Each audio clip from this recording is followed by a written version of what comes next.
I am 28 male, sitting here with a glass of wine, watching my phone not ring for once. It's been eerily peaceful these past 3 months. Let me explain. My younger sister Mallory, 25, has always been difficult. Not in the typical sibling rivalry way, but in the only calls when she needs something way. Growing up, she was the artistic one who was going to be a famous designer. I was the boring one who went into IT. Guess which one of us could actually pay rent?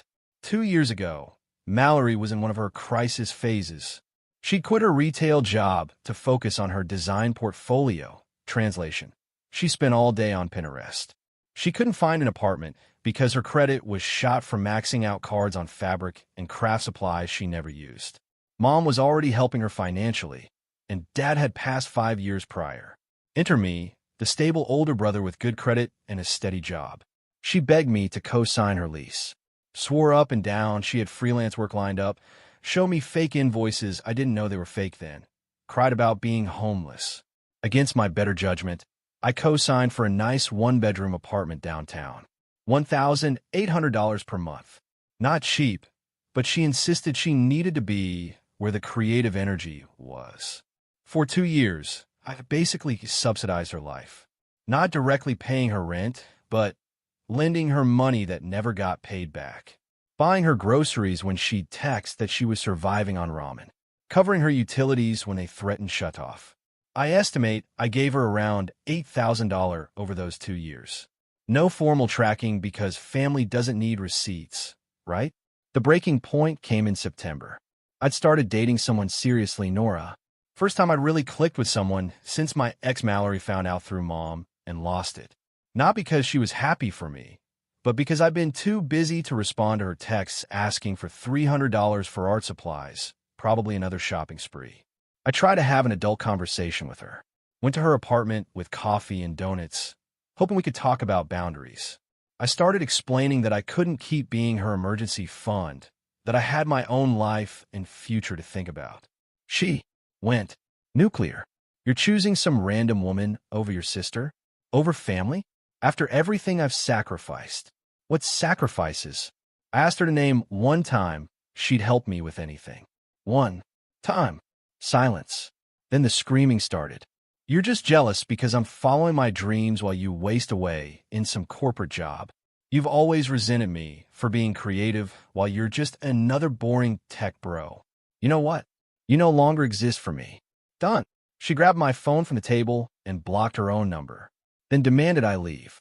I watched her do the same on Instagram, Facebook, even LinkedIn. Why do we even connect there? The last thing she screamed as she slammed the door was that she never wanted to see my sellout face again. I sat in my car for a minute, processing. Then I realized this was perfect. The trash had taken itself out. See, what Mallory didn't remember in her dramatic exit was that her lease was up for renewal in December. And as co-signer, they'd need my signature. Again, I drove home, made myself a nice dinner, and blocked her on everything too. Why not? She started it. Then I did something else. I set up a new email filter, sending anything from her apartment complex straight to a folder I never check. Changed my phone number. I've been meaning to anyway after some spam calls. Only gave a new number to people who actually matter. September passed. October was blissful. No crisis texts. Number 11 p.m. calls about needing gas money. No guilt trips. I took Nora on a weekend trip with the money I wasn't giving Mallory. It was nice. November came. Still silence. Mom mentioned Mallory had been going through something, but was respecting my need for space. I didn't correct her assumption that this was my choice. Then December 1st happened. I was having lunch when Mom called in tears. Mallory was being evicted? She was hysterical? Something about lease renewal? Turns out, the property management company had been trying to reach both of us since November 15th about lease renewal. Standard procedure. They need both signatures by December 1st, or they can't renew. Mallory had been getting notices, but assumed they'd reach me too. When she finally called them November 30th to ask why I hadn't signed yet, they informed her they'd been unable to reach me at any of the contact points on file. That's when she realized her mistake. She blocked me everywhere. My old phone number was dead. Emails bouncing back. No social media access. She'd literally cut off every way they could contact me through her. And now it was December 1st, past the deadline. The apartment had already been promised to someone else starting January 1st. She had 30 days to vacate. According to Mom, Mallory had a complete meltdown in the leasing office, begged them to make an exception.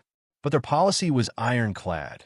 Both parties must sign renewal documents by the deadline, no exceptions. The new tenants had already signed their lease. The best part? Even if she could reach me now, it was too late. The renewal window had closed. Mom begged me to help. I asked how I was supposed to help someone who told me I no longer exist. I reminded her of all the money I'd given Mallory over the years. How she'd screamed at me for trying to set a boundary. How she'd made it crystal clear she wanted nothing to do with me. But she's your sister. According to her, I'm not. I no longer exist, remember? Mom had no response to that. Update 1. The entitlement escalated exactly as I expected. Mallory managed to get my new number from Mom. Thanks, Mom. And the text started rolling in.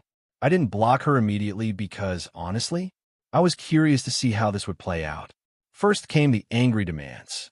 You have to help me find a new place. This is your fault. You're listed as co-signer. You're legally obligated to help. I'll sue you for sabotaging my housing. Then the guilt trips. I'm going to be homeless because of you. How can you sleep at night knowing your sister will be on the streets? Dad would be ashamed of you. That last one almost got me. Almost. Then I remembered Dad worked 2 jobs to support us, and Mallory had called him a wage slave for not pursuing his passion. When those didn't work, she tried negotiation. Look, I'll pay you back everything I owe if you just co-sign one more time. I have a huge commission coming in January, I swear.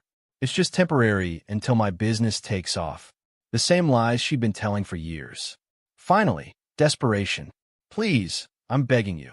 I'll do anything. I was wrong, okay? Is that what you want to hear? But here's where it gets really good. While she was bombarding me with texts, she was apparently also scrambling to find someone else to co-sign. She went through our entire extended family. Uncle Roy? Nope. He remembered the $500 she borrowed for a medical emergency that turned out to be a shopping spree. Cousin Dimitri? He laughed and reminded her she still owed him from 3 years ago. Even our grandmother said no. Apparently Mallory had been hitting her up for money too, and Grandma was tired of it. But the real kicker came when she tried to get approved on her own. With no co-signer, landlords wanted to see proof of income, bank statements, the works. That's when her house of cards started falling. See, Mallory had been lying to everyone, including me, about her successful design business. Those freelance clients? Fake.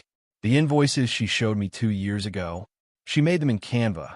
Her actual income was sporadic Etsy sales and maybe $200 per month from the 2 legitimate clients she hadn't driven away with missed deadlines. She'd been paying rent using a combination of my money, Mom's money, credit cards, and selling things. She'd even sold some of Dad's tools he'd left her, telling Mom they were stolen from her storage unit.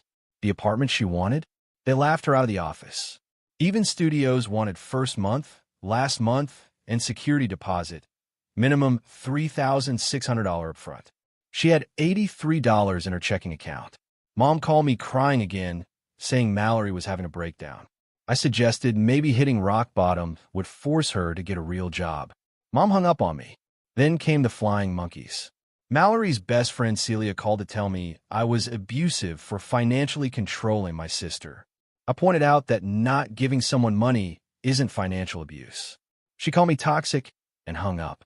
Her other friend Bria tried the sympathy angle, saying Mallory was neurodivergent and couldn't help being bad with money. I asked for diagnosis. She didn't have one. The text from Mallory got increasingly unhinged. You've ruined my life. I hope you're happy knowing you've destroyed your own sister. Nora will see what a monster you are. I'm going to expose you on social media for the abuser you are. That last threat made me finally respond. I thought I didn't exist.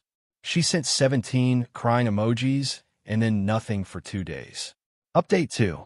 So it's been a month since D-Day deadline day, and boy has this been a ride.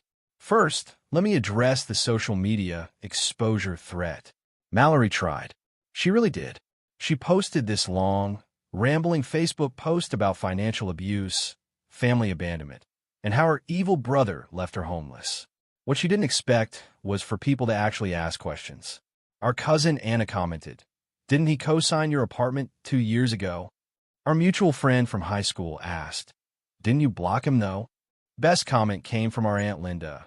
"Honey, didn't you tell everyone at Thanksgiving that you cut him off for being toxic?" Mallory deleted the post within 3 hours.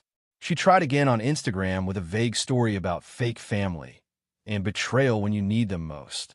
That backfired too when someone screenshotted her September post where she'd bragged about cutting toxic people out, even if they're blood, with a selfie of her blocking someone on her phone. The internet doesn't forget, Mal. But here's where it gets truly wild. Around December 15th, I got a call from an unknown number. It was a process server. Mallory was actually trying to sue me. She'd found some ambulance chaser who took her case, claiming I'd deliberately sabotaged her housing situation through gross negligence. I met with a lawyer friend who looked at the filing and actually laughed. Her case was basically, he didn't read emails I prevented him from receiving because I blocked him everywhere. The lawyer she found was one of those no-win, no-fee types who probably took her case just to bill a few hours of research before dropping it. While this was happening, the housing situation got worse. Mallory had to be out by January 1st. Mom offered to let her move back home, but here's the thing about Mallory. She's burnt every bridge twice. See, when she lived with Mom after college, she turned the garage into an art studio without permission, damaging the floor with paint and chemicals. Adopted 2 cats without asking, despite Mom's severe allergies. Had loud creative sessions at 3 a.m. Invited her artist collective over for weekend-long parties. Never paid a dime in rent or utilities. Mom's offer came with conditions. Get a job, pay $400 per month rent, no guests after 10 p.m., no pets. Mallory called these draconian rules that stifle creativity and refused. She spent the next 2 weeks couch surfing. First with Celia, lasted 3 days before Celia's roommate threatened to call the cops if she didn't leave. Then with Bria, lasted 1 day. Turns out Bria's boyfriend wasn't cool with a house guest who called him a corporate drone within 5 minutes of meeting.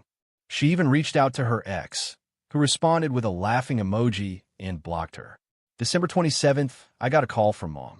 Mallory had shown up at her door at 11 p.m. with everything she owned in her beat-up Honda Civic, sobbing. She'd been sleeping in her car for 3 days. Mom caved and let her in, but held firm on the conditions. Here's the part that really shows her entitlement, though. Even homeless, even desperate, she still wouldn't admit she'd done anything wrong. According to Mom, she spent the whole first night ranting about how I should have known the lease renewal was coming up. I should have tried harder to contact her. The apartment complex should have made an exception. Her friends were fake for not supporting her. Society was against artists. This was all a conspiracy to force her into corporate slavery. Not once did she acknowledge that maybe, just maybe, blocking the person co-signing your apartment wasn't the smartest move. The lawsuit got dropped January 2nd. Her lawyer filed a notice of withdrawal citing irreconcilable differences regarding case merit. Translation: even an ambulance chaser knew this was unwinnable. Final update. It's been 3 months since I became a person who no longer exists, and I thought I'd give you all closure on this saga. Mallory is still living with Mom. The conditions have been interesting. She did get a job at Starbucks. The same Starbucks where she used to spend $8 on drinks while texting me that she couldn't afford groceries. The irony is delicious. She lasted 2 weeks before trying to organize her coworkers into an artist collective that would use the space after hours for creative expression. Her manager shut that down real quick.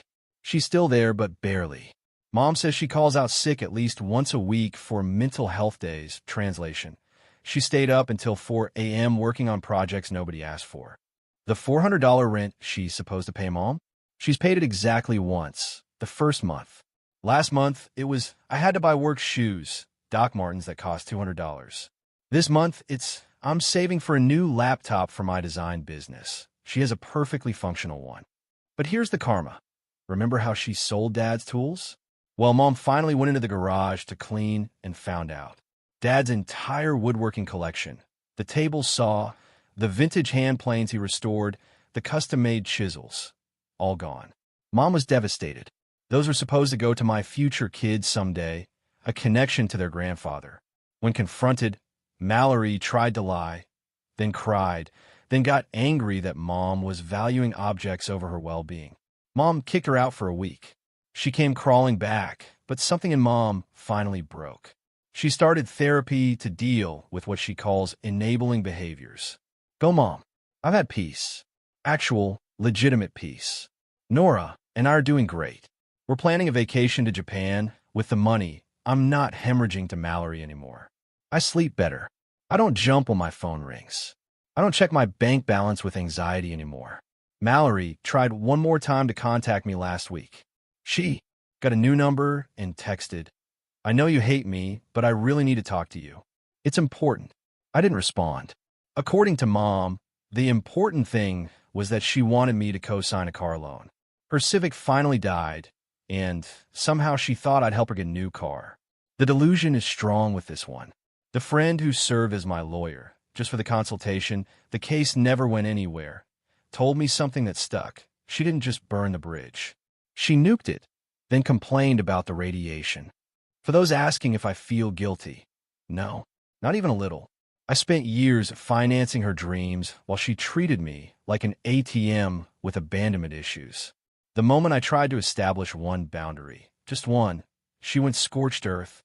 She made her choice in September. I just honored it. Someone commented on my first post that the best revenge is living well. They were right. I'm living very well. My credit score is still excellent.